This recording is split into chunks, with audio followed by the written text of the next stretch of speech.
ನಮಸ್ಕಾರಗಳು. ಸಿನಿಮಾದ ಹೆಸರು ಹೇಳ್ದಂಗೆ ವಿದ್ಯಾರ್ಥಿನಿಯರೇ ಒಂದು ಸ್ಟೂಡೆಂಟ್ಸ್ಗಳಿಗೋಸ್ಕರನೇ ಮಾಡಿರುವಂಥ ಒಂದು ಸಿನಿಮಾ. ಇತ್ತೀಚಿನ ದಿನಗಳಲ್ಲಿ ಸ್ಟೂಡೆಂಟ್ಸ್ಗಳು ಈ ಟ್ರೆಂಡಲ್ಲಿ ಯಾವ ಥರ ರಿಯಾಕ್ಟ್ ಮಾಡ್ತಾ ಇದ್ದಾರೆ ಅಂದರೆ ಪ್ರತಿಯೊಂದು ವಿಚಾರಕ್ಕೆ ಏನೇ ಒಂದು ಹೊಸತನ ಬರಲಿ ಅದಕ್ಕೆ ಸ್ಟೂಡೆಂಟ್ಸ್ಗಳು ಯಾವ ಥರ ಅದನ್ನು ರಿಸೀವ್ ಮಾಡ್ತಾರೆ, ಅದರಿಂದ ಅವರು ಮನಸ್ಸಲ್ಲಿ ಏನು ಬದಲಾವಣೆಗಳಾಗುತ್ತೆ, ಸಮಾಜ ಅವ್ರ ಮೇಲೆ ಯಾವ ರೀತಿ ಪರಿಣಾಮ ಬೀರ್ತಾ ಇದೆ ಅನ್ನೋ ಒಂದು ಒಳ್ಳೆ ಒಂದು ಸಬ್ಜೆಕ್ಟ್ನ ಮಾಡಿಕೊಂಡು ನಮ್ಮ ಡೈರೆಕ್ಟರ್ ಅರುಣ್ ಅಮುಕ್ತಾ ಅವರು ನನ್ನ ಸ್ಟುಡಿಯೋಗೆ ಬಂದು ಈ ಒಂದು ಕಥೆನ ನನಗೆ ನರೇಟ್ ಮಾಡಿದ್ರು. ನನಗೆ ತುಂಬ ಇಷ್ಟ ಆಯಿತು. ಕತೆ ಅಂತೂ ತುಂಬಾ ಇಷ್ಟ ಆಯಿತು ನನಗೆ. ಈ ಒಂದು ಪಾತ್ರ ಏನಿದೆ ಸರ್, ನಿಮಗೆ ಈ ಸಿನಿಮಾದಲ್ಲಿ ಹೀರೋಯಿನ್ ಇಲ್ಲ ಸರ್ ಅಂತದ್ದು ಬೇಜಾರೇನಾಗಿಲ್ಲ. ಕತೆ ತುಂಬ ಚೆನ್ನಾಗಿದೆ ಬಿಡಿ ಸರ್, ಕತೆನೇ ಬ್ಯೂಟಿಫುಲ್ ಆಗಿದೆ ಅಂತ ಹೇಳಿ ನಾನು ಒಪ್ಕೊಂಡೆ. ಆ್ಯಂಡ್ ಈ ಒಂದು ಸಿನಿಮಾದಲ್ಲಿ ನಾನು ಮಾಡಿರುವಂಥ ಒಂದು ಪಾತ್ರ 3 ಡಿಫ್ರೆಂಟ್ ಶೇಡ್ಸಲ್ಲಿ ಬರುತ್ತೆ. ತುಂಬ ರಿವೀಲ್ ಮಾಡೋಕ್ಕಾಗೋದಿಲ್ಲ. ಮುಂದಿನ ಪ್ರೆಸ್ ಮೀಟಲ್ಲಿ ಖಂಡಿತವಾಗ್ಲೂ ಆ ಟ್ರೈಲರ್ ರಿಲೀಸ್ ಆಗೋ ಟೈಮಲ್ಲಿ ಇನ್ನೊಂದಷ್ಟು ವಿಚಾರಗಳನ್ನ ನಿಮ್ಮ ಮುಂದೆ ಇಡ್ತೀವಿ. ಆ್ಯಂಡ್ ಎಲ್ಲ ಟೆಕ್ನಿಷಿಯನ್ಸ್ಗಳು ತುಂಬ ಚೆನ್ನಾಗಿ ಕೆಲಸ ಮಾಡಿದ್ದಾರೆ. ಆ್ಯಂಡ್ ಪ್ರೊಡ್ಯೂಸರ್ ಸರ್ ಇಬ್ರು, ನಮ್ಮ ಸುಬ್ರಹ್ಮಣ್ಯ ಕುಕ್ಕೆ ಸರ್ ಆಗಿರ್ಬೋದು, ಶಂಕರೇಗೌಡ ಸರ್ ಆಗಿರ್ಬೋದು, ತುಂಬ ಪ್ರೊಫೆಷನಲ್ ಆಗಿ ಅವಾಗ ಯಾರೋ ಒಬ್ರು ಹೇಳ್ತಾ ಕಾರ್ಪೊರೇಟ್ ಲೆವೆಲಲ್ಲಿ ಒಂದು ಸಿನಿಮಾ ಮಾಡೋದನ್ನ ಇಂಟ್ರಡ್ಯೂಸ್ ಮಾಡಿದ್ದಾರೆ ಅಂತ ಹೇಳಿದ್ರೆ ತಪ್ಪಾಗೋದಿಲ್ಲ. ಪ್ರತಿಯೊಬ್ಬರು ಪೇಮೆಂಟ್ಸ್ ಆಗಿರ್ಬೋದು, ಪ್ರತಿಯೊಬ್ಬರ ಏನೇ ನೀಡ್ಸ್ ಆಗಿರ್ಬೋದು, ಆನ್ ದ ಟೈಮ್ ಹೇಗೆ ಒಂದು ಸ್ಯಾಲ್ರಿ ಕ್ರೆಡಿಟ್ ಆಗುತ್ತೆ ತಿಂಗಳ ಕೊನೆಯಲ್ಲಿ ಕೆಲಸ ಮಾಡಿದವ್ರಿಗೆ, ಅದೇ ರೀತಿ ಪೇಮೆಂಟ್ಸ್ಗಳಾಗಿರ್ಬೋದು, ಅವರ ಏನೇ ಒಂದು ನೀಡ್ಸ್ ಆಗಿರ್ಬೋದು, ತುಂಬ ಚೆನ್ನಾಗಿ ಫುಲ್ಫಿಲ್ ಮಾಡಿಕೊಟ್ಟಿರೋದಕ್ಕೆ thank you so much. And ಮುಖ್ಯವಾಗಿ ಈ ಸಿನಿಮಾದಲ್ಲಿ ಸ್ಟೂಡೆಂಟ್ಸ್ ಆಗಿ ಕಾಣಿಸ್ಕೊಂಡಂಥ ಮನೋಜ್, ಆಮೇಲೆ ಅಮರ್, ಮಾನಸ್ವಿ, ಭಾವನಾ ಅವರು ತುಂಬ ಚೆನ್ನಾಗಿ ಆ್ಯಕ್ಟ್ ಮಾಡಿದ್ದಾರೆ ಸಿನಿಮಾದಲ್ಲಿ. ಅವ್ರ ಜೊತೆ ಕೆಲವೊಂದು ಸೀನ್ಗಳು ಮಾತ್ರ ಅವ್ರ ಜೊತೆ ಆ್ಯಕ್ಟ್ ಮಾಡ್ಲಿಕ್ಕೆ ಸಿಕ್ತು. ಸೊ ಎಂಟೈರ್ ಚಿತ್ರತಂಡಕ್ಕೆ ನನ್ನ ಕಡೆಯಿಂದ ಆಲ್ ದ ವೆರಿ ಬೆಸ್ಟ್ ಹೇಳ್ತೀನಿ. ಆ್ಯಂಡ್ ವಿಜೇತ್ ಅವರು ಅವರು ಮ್ಯೂಸಿಕ್ ಡೈರೆಕ್ಷನ್ನ ಮಾಡಿದ್ದಾರೆ, ಒಂದು ಪಾರ್ಟಿ ಸಾಂಗ್ನ ಮಾಡಿದ್ದಾರೆ. ಆಫ್ಟರ್ 3 ಪೆಗ್ ನನ್ನ ಮತ್ತೆ ವಿಜೇತ್ ಅವರ ಕಾಂಬಿನೇಷನಲ್ಲಿ ಮತ್ತೊಂದು ಸಾಂಗ್ ಬರ್ತಾ ಇರೋದು ವಿದ್ಯಾರ್ಥಿನಿ ಸಿನಿಮಾದಲ್ಲಿ. ಸಾಂಗ್ ತುಂಬ ಚೆನ್ನಾಗಿ ಬಂದಿದೆ. ಆ್ಯಂಡ್ ಬ್ಯಾಕ್ಗ್ರೌಂಡ್ ಸ್ಕೋರ್ ಕೂಡ ತುಂಬ ಚೆನ್ನಾಗಿ ಮಾಡ್ತಾರೆ ಅಂತ ನಂಬಿದ್ದೀನಿ. ಬಿಕಾಸ್ ನಾನು ಮತ್ತು ವಿಜೇತ್ ಇಬ್ಬರು ಅಟ್ ಅ ಟೈಮ್ ಕರಿಯರ್ನ ಸ್ಟಾರ್ಟ್ ಮಾಡಿದ್ದು. ಸೊ ಹಾಗಾಗಿ ನಮ್ಮಿಬ್ಬರ ಒಂದು ಕಾಂಬಿನೇಷನ್ ಮತ್ತೊಂದು ಸಲ ಬರ್ತಾ ಇರೋದ್ರಿಂದ ನಾನು ತುಂಬ ಎಕ್ಸೈಟ್ ಆಗಿದ್ದೀನಿ. ಆ್ಯಂಡ್ ಸುನಿಲ್ ಪುರಾಣಿಕ್ ಸರ್ ಕೂಡ ತುಂಬ ಚೆನ್ನಾಗಿ ಮಾಡಿದ್ದಾರೆ, Bhavana ma'am and Prashanth Sambaragi sir. ಅಥವಾ ಅಲ್ಲೂ ಕೂಡ ಶೂಟಿಂಗ್ ಸೆಟ್ಟಲ್ಲೂ ಕೂಡ ತುಂಬ ಚೆನ್ನಾಗಿ ಹೇಳ್ಕೊಡ್ತಾ ಇದ್ರು. ಆ್ಯಕ್ಚುಲಿ ನಾನು ಕೂಡ ಹೊಸಬಾನೆ, ಬಿಕಾಸ್ ಇನ್ನೂ ನಂದು ಯಾವ ಸಿನಿಮಾ ಕೂಡ ಇನ್ನೂ ರಿಲೀಸ್ ಆಗಿಲ್ಲ. ಸ್ಟಿಲ್ ನಾನು ನನ್ನ ಹೊಸಬ ಅಂತಾನೆ ಹೇಳ್ಕೊಳ್ತೀನಿ.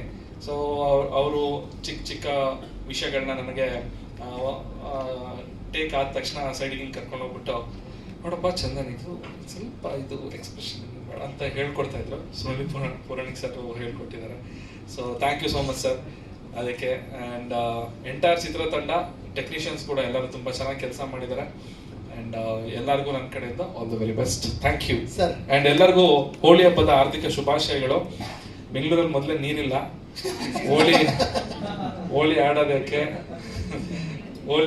ಮತ್ತು ಅದನ್ನ ತೊಳ್ಕೊಳಕ್ಕೆ ಉಚ್ಕೊಳಕ್ಕೆ ನೀರು ಜಾಸ್ತಿ ಖರ್ಚು ಮಾಡೋದಕ್ಕೆ. ಸೊ ದಯವಿಟ್ಟು ಹೊಸದಾಗಿ ಯಾರಾದ್ರೂ ಒಂದು ಐಡಿಯಾ ಕೊಡಿ, ಹೊಸದಾಗಿ ಹೋಳಿನ ಆಟ ಆಡೋದಕ್ಕೆ. ಡಿಜಿಟಲ್ ಹೋಳಿ ಆಡಿ ಅಂತ ನಮ್ಮ ಪ್ರೊಡ್ಯೂಸರ್ ಸರ್ ಹೇಳಿದ್ದಾರೆ. ಅದು ಯಾವ ತರ ಅಂತ ಅವ್ರು ಆಮೇಲೆ ಬಂದು ಎಕ್ಸ್ಪ್ಲೇನ್ ಮಾಡ್ತಾರೆ. ನಾನು ಚಂದನ್ ಸರ್ ಬಗ್ಗೆ ಒಂದೆರಡು ಮಾತು ಹೇಳಬೇಕು, ತುಂಬಾ ಇಂಪಾರ್ಟೆಂಟ್. ಯೂಶಲಿ ನಮಗೆ ಫಸ್ಟ್ ಥಿಂಗ್ ಸನ್ ರಿವರ್ಸು. ಈ ಸಿನಿಮಾದಲ್ಲಿ ಫೈನಲಿಗೆ ಸೆಲೆಕ್ಟ್ ಆಗಿದ್ದು ಚಂದನ್ ಸರ್. ಯೂಶಲಿ ಪ್ರತಿ ಹೀರೋ ಫಸ್ಟ್ ಸೆಲೆಕ್ಟ್ ಆಗ್ತಾರೆ, ಈ ಸಿನಿಮಾದಲ್ಲಿ ಲಾಸ್ಟಿಗೆ ಸೆಲೆಕ್ಟ್ ಆಗಿದೆ ಹೀರೋ. ಬಿಕಾಸ್ ಆ ಕ್ಯಾರೆಕ್ಟರ್ಗೆ ತುಂಬ ಜನ ಹುಡುಕ್ತಾ ಇದ್ವಿ. ಇಂಡಸ್ಟ್ರಿಗೆ ಗೊತ್ತಿರಬೇಕು, ಇಮೇಜ್ ಇಲ್ಲದೆ ಇರಬೇಕು. ಬಿಕಾಸ್ 3 ಶೇಡ್ ಇದೆ, ಹಾಗಾಗಿ ತುಂಬ ಜನ ಆ್ಯಕ್ಟರ್ನ ಹುಡುಕ್ತಾ ಇದೆ.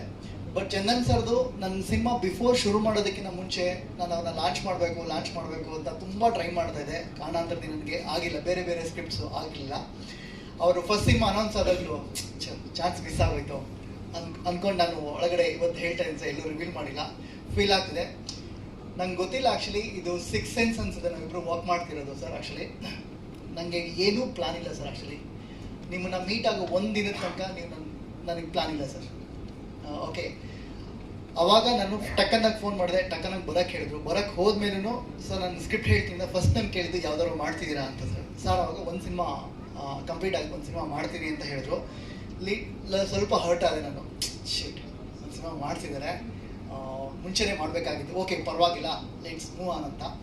ಸೊ ಹಾಗಾಗಿ ಅಲ್ಲಿಂದ ಶುರು ಆಗೋಯ್ತು. ನನಗೆ ತುಂಬ ಚೆನ್ನಾಗಿ. ಆಮೇಲೆ ನನಗೆ ಓಕೆ ಒಂದ್ಸರಿ ಅವ್ರಿಗೆ ಕತೆ ಹೇಳಿ ಫ್ರೀಸ್ ಆಗಿ ಬಂದಮೇಲೆ ವರ್ಕ್ಶಾಪ್ ಶುರು ಮಾಡೋದೆಲ್ಲ ಆದಮೇಲೆ ತುಂಬ ಜನ ಕೇಳಿದ್ರು, ಚಂದನ್ ಆ್ಯಕ್ಟ್ ಮಾಡ್ತಾರಾ ಅನ್ನೋ ಒಂದು ಕ್ವಶನ್ ನನಗೆ ತುಂಬ ಜನ ಕೇಳಿದ್ದಾರೆ, ಇನ್ಕ್ಲೂಡಿಂಗ್ ಮೈ ಟೆಕ್ನಿಷಿಯನ್ಸ್ ಕೇಳಿದ್ದಾರೆ. ಅದನ್ನು ಕ್ಲಾರಿಫೈ ಮಾಡ್ಬಿಡ್ತೀನಿ ಸರ್. ನನ್ನ ಟೆಕ್ನಿಷಿಯನ್ಸ್ ಕೇಳಿದರೆ, ಹೊರಗಡೆ ಡೈರೆಕ್ಷನ್ ಡಿಪಾರ್ಟ್ಮೆಂಟ್ ಇಲ್ಲ ಅಷ್ಟು ನನ್ನ 100-150 ಜನ ನನ್ನ ಕ್ಲೋಸ್ ಫ್ರೆಂಡ್ ಸರ್ಕಲ್ ಕೇಳಿ ಆ್ಯಕ್ಟ್ ಮಾಡ್ತಾರಾ ಅಂತ. ಏಕೆಂದರೆ ಬಿಕಾಸ್ ಆಫ್ ಅವರು ಬರೀ ಆಲ್ಬಮಲ್ಲಿ ನೋಡಿದಲ್ಲ, ಅದನ್ನು ತಲೆ ಇಟ್ಕೊಂಡು ಮಾಡಿದ್ದಾರೆ, ಕೇಳ್ತಾಯಿದ್ರು. ರಿಯಲಿ ನಾನು ತುಂಬ ಚೆನ್ನಾಗಿ ಹೇಳ್ತೀನಿ. ಫಸ್ಟ್ ಟೈಮ್ ಅವರು 3 ಶೇಡಲ್ಲಿ ಕ್ಯಾರೆಕ್ಟರ್ ಮಾಡಿದ್ದಾರೆ. ವಿತ್ ಬಾಡಿ ಚೇಂಜ್ ಓವರಿಂದ ಹಿಡಿದು ಎವ್ರಿಥಿಂಗ್, ಡೈಲಾಗ್ ಡೆಲಿವರಿಯಿಂದ ಹಿಡಿದು ಪ್ರತಿ ಒಂದು ಬಾಡಿ ಲ್ಯಾಂಗ್ವೇಜಿಂದ ಹಿಡಿದು ಅವರು 3 ತುಂಬ ಪಾತ್ರ ತುಂಬ ಕಮ್ಮಿ ಅವರು ಸ್ಕ್ರೀನಲ್ಲಿ ಇದ್ರೂ ಅದಕ್ಕೆ ತುಂಬ ಜಸ್ಟಿಫಿಕೇಶನ್ ಒದಗಿಸಿದ್ದಾರೆ. ಅದು ಅದ್ಭುತವಾಗಿ ಕಂಡಿದೆ ಸರ್. Thank you sir. ನಿಮ್ಮ ಡೆಡಿಕೇಶನ್ಗೆ ನಾನು ಯಾವತ್ತೂ ಆಭಾರಿಯಾಗಿರ್ತೀನಿ sir. Thank you sir. Thank you for the opportunity. Sir ಏನಿಲ್ಲ, ನಿಮ್ಮ ಸಿನಿಮಾ ನೀವು ನಮ್ಗೆ ತುಂಬ ಕೋಆಪ್ರೇಟ್ ಮಾಡಬೇಕು. ಬಿಕಾಸ್ ಆಫ್ ಎಲ್ಲ ಹೊಸಬ್ರೇ ಇದ್ದೀವಿ, ನಿಮ್ಮನ್ನು ನೋಡ್ಕೊಂಡೇ ಮುಂದೆ ಹೋಗ್ಬೇಕು. ನಾನು ಹೊಸಬನೇ ಸರ್. ಅಲ್ಲ ಸರ್, ನೀವು ಪರಿಚಯ ಇದ್ದೀರಾ ಸರ್? ನೀವು ಪರಿಚಯ ಇದ್ದೀನಿ, ಬಟ್ ಸಿನಿಮಾ ಇಂಡಸ್ಟ್ರಿಗೆ ಹೊಸಬನೇ. ನಾನು ತುಂಬಾ ವೇಟ್ ಮಾಡ್ತಿದ್ದೀನಿ. ಇವಾಗ 2 ಸಿನಿಮಾ ಆಲ್ರೆಡಿ ಆಗಿದೆ, 3ನೇ ಸಿನಿಮಾ ಇವಾಗ ರೆಡಿ ಆಗಿದೆ. ಈ ಸಿನಿಮಾಯಿಂದ ಏನು ಹೇಳ್ತೀನಿ ಸರ್, ನಿಮ್ಮ ಟ್ರಸ್ಟ್ ನಾವು ನಮ್ಮ ಟೀಮ್ ನಾವು ಉಳಿಸ್ಕೊಂತೀವಿ sir. Thank you sir. Thank you. ಒಳ್ಳೇದಾಗ್ಲಿ, ಎಲ್ಲರಿಗೂ ಒಳ್ಳೇದಾಗಬೇಕು, ಸಿನಿಮಾ ಗೆಲ್ಬೇಕು ಅಷ್ಟೇ. Thank you sir. Thank you so much. Thank you sir.